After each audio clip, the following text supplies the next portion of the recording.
and you were the Sixers, would you trade him for Harden?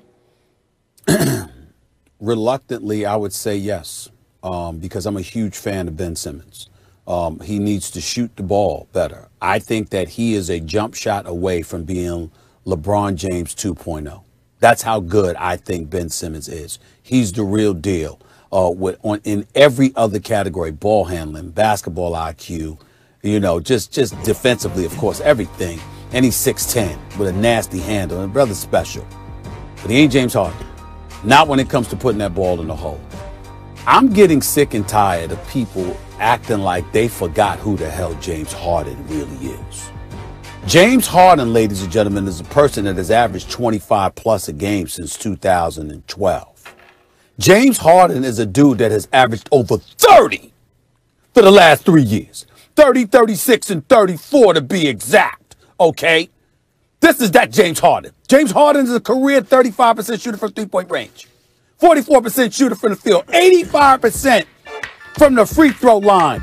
He is one of the most unstoppable offensive forces this game has ever seen. You'd be hard-pressed to come up with 3 scorers in the history of basketball more lethal than James Harden.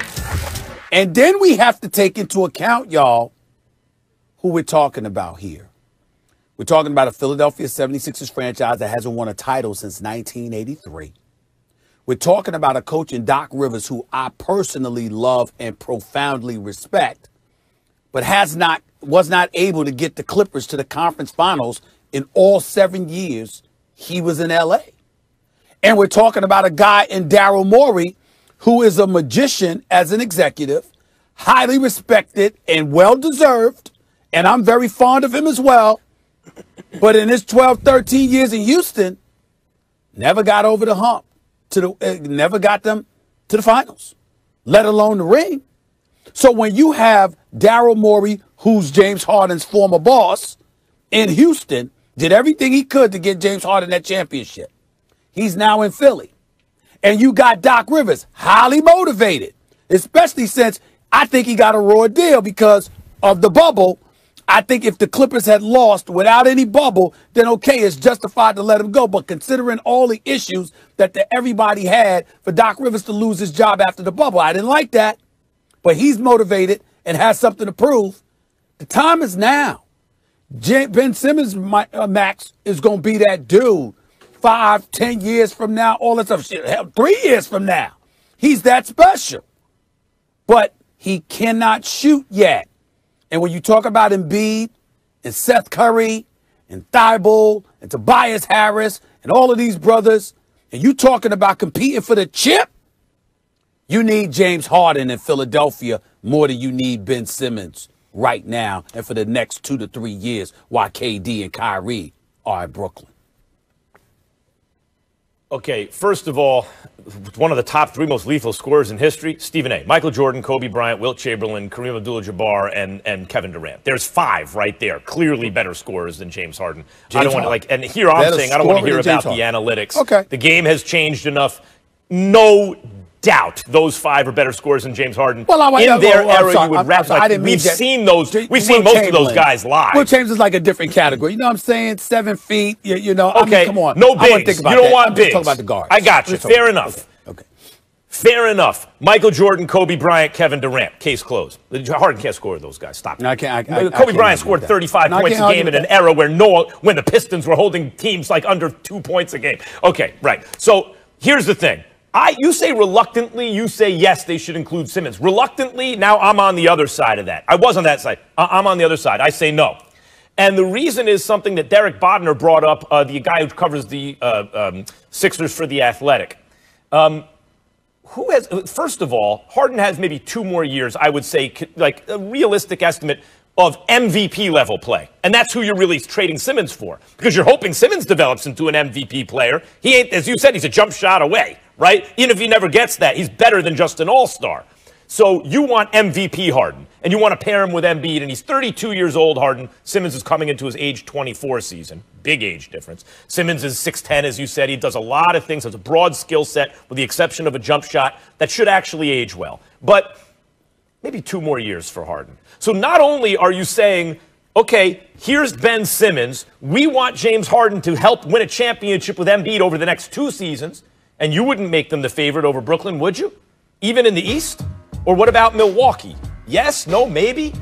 So he has 2 seasons to get it done, not only get out of the East, win a championship with Embiid. And then you're figuring he's probably not an MVP. Still could be a great player, but not an MVP caliber player anymore. But here's the problem. This is what Bogner brought up, okay? Stephen, I think it's a really good point, and it has me thinking about it differently. What has Harden done so far? What's his track record with other stars that he's played with? And forget about Oklahoma City. He and Westbrook didn't coexist great on the court together in Oklahoma City. That's why he's the 6th man, really. And he didn't ask to be traded. He was just traded. But once he got to the Rockets, he wanted Chris Paul. They got him Chris Paul. They had to give up a lot to get him. And what was the upshot of that? Soon he didn't want Chris Paul anymore, right? Okay, now get me Russell Westbrook. And they have to trade a lot to get Westbrook, first-round picks and stuff. And what was the upshot with Westbrook?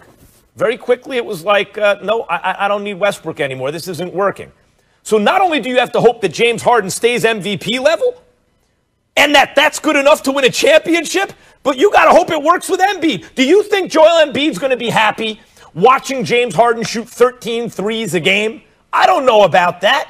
I don't know how that pairing works. I think it works pretty well enough to win a championship, well enough to give up Simmons' future.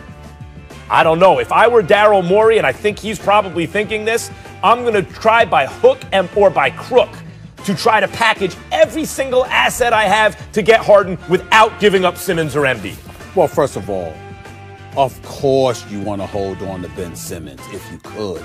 I'm just surmising that if you're the Houston Rockets, there's no way in hell you're giving up James Harden, and it's a deal that doesn't include either Simmons or Embiid. That's all I'm saying. I mean, of course you want to keep Embiid and Simmons if you can pull it off. I understand that. But here's what I would tell you, Max Kellerman. I would remind you that 4 years ago, when James Harden averaged 29 instead of 30, he led the league in assists at 11.2. Let's remember he was coming off the bench in Oklahoma City in the early part of the career, and numerous folks thought that they were better with him at the point that they were with Russell Westbrook. James Harden can pass the ball. James Harden has averaged a minimum of 7 assists per game over the last 6-7 years. James Harden is not this dude. Sure. Yeah, does he bounce the ball a little bit too much? Of course he does. No question about it, because that's what D'Antoni allowed. I don't think Doc Rivers would allow that. But more importantly than that, let's not act like James Harden can't make the necessary adjustments to do what needs to be done if he believes that the formula is going to equate to winning. And I think that we got to give him respect where respect is due. And when you consider the kind of offensive juggernaut that he is, this notion that he's got 2 years left, Max, I beg to differ. I think James Harden can easily average 25 for at least the next 4 to 5 years. Because that's how lethal he is offensively. Yes. Yes, he can. But what about, like, in other words, you're giving up Simmons' whole future. What you're saying is we believe that an MVP caliber player, not a dude who needs to take a next step, but a dude who's there now, we can pair with Embiid and win a championship. What I'm saying is Harden might average 25. You throw that about KD after Achilles also. Well, he could average 25 in his sleep. But you and I both know you can average 25 and not be an MVP and not be your former self. But I'm not saying the next 2 years, he's probably... 4 years I'm not now, saying he's going to be an MVP. He's not required to be an MVP. I'm just telling you right now, James Harden is significantly more explosive than Ben Simmons offensively, and that's what the Sixers need in the Eastern Conference if you're going to compete with Brooklyn and Milwaukee. They win a championship? That's why I'm saying that. And you need to win a championship in the next 2 years with those two? Huh? Oh, 5 years. You think they're going to last 5 years? But has Harden never lasted 5 years with another star? I did not hear you. What did you ask? What I'm saying is the next 2 years, do you think they'll win a championship together, Embiid and Harden? I don't think so, because I don't think they're going to knock off the Lakers, but I think that gives them their best chance. I think it gives them a better chance over the next 3 or 4 years, not just 2, 3 or 4 years. I think that gives them their best shot other than Simmons, because Simmons won't shoot.